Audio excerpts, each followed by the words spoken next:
January 3 ရက်နေ့2026ခုနှစ်မှာကျွန်တော်တို့မနက်ခင်း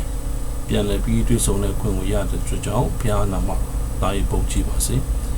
ဒီနေ့မနက်ခင်းလေးမှာကျွန်တော်စဉ်းစားမိတဲ့အရာဆင်ခြင်မိတဲ့အရာလေးတစ်ခုရှိပါတယ်ဧဝံဂေလိတရားကျွန်တော်တို့ဝေငှရင်ဧဝံဂေလိတရားကိုကျွန်တော်တို့တွေဘယ်လိုဝေငှသင့်တယ်လဲဆိုတဲ့အကြောင်း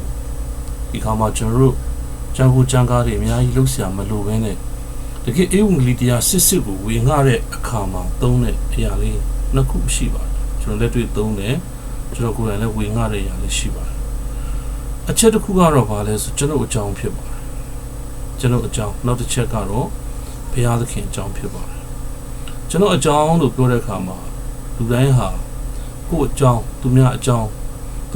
ကိုပိုပြီးစိတ်ဝင်စားလို့ရှိကြတယ်ဒါကျွန်တော်အကြောင်းကိုပြောပြမယ်ဆိုရင်နားထောင်တဲ့လူရှိလာတာဖြစ်ပါတယ်အဲ့ဒီအခါမှာကျွန်တော်အကြောင်းကိုပြောတဲ့အခါမှာကျွန်တော်မပြောင်းလဲခင်ဘဝအကြောင်းဘယ်လိုနည်းနဲ့သခင်ယေရှုခရစ်တော်ဘုရားကိုတွေ့လာတဲ့အကြောင်းယေရှုခရစ်တော်ဘုရားနဲ့တွေ့ပြီးပြောင်းလဲပြီးတဲ့အသက်တာကလက်ရှိအခြေအနေထိဘယ်လိုအသက်ရှင်သွားလာနေတယ်ဆိုတာဒီသုံးချက်လေးပြောပြရင်ဒါဧဝံဂေလိတရားစစ်ပါမယ်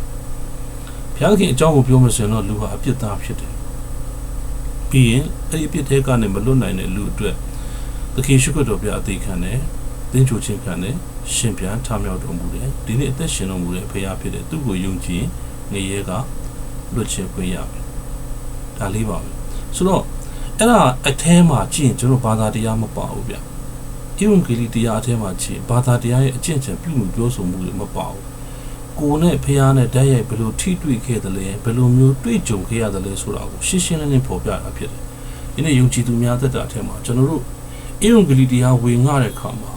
ကိုယ့်ရဲ့အသက်တာပြောင်းလဲမှုကိုဝေငှနိုင်ခဲ့တယ်ဆိုရင်အကောင်းကြီးဖြစ်ပါလိမ့်မယ်ဒီကောခန်းကြီးငါအခန်းကြီး19နှစ်မှာလူဟာပြောင်းလဲတဲ့လူဖြစ်တယ်ဒါပေမဲ့ဘသူအားဖြင့်ပြောင်းလဲတာလဲဆိုလို့ရှိရင်ဘုရားသခင်တကူတော်အားဖြင့်ပြောင်းလဲတာဖြစ်တယ်လို့နှုတ်ကပတ်တော်မှာဖော်ပြတာဖြစ်ပါတယ်ဒါကြောင့်ဧဝံဂေလိတရားစစ်ကိုကျွန်တော်ဟောပြောဝေငှခြင်းနဲ့ပါဝင်နိုင်ဖို့တိုက်တွန်းပါတယ်အားလုံးပေါ်ဘုရားကောင်းကြီးပေးပါစေ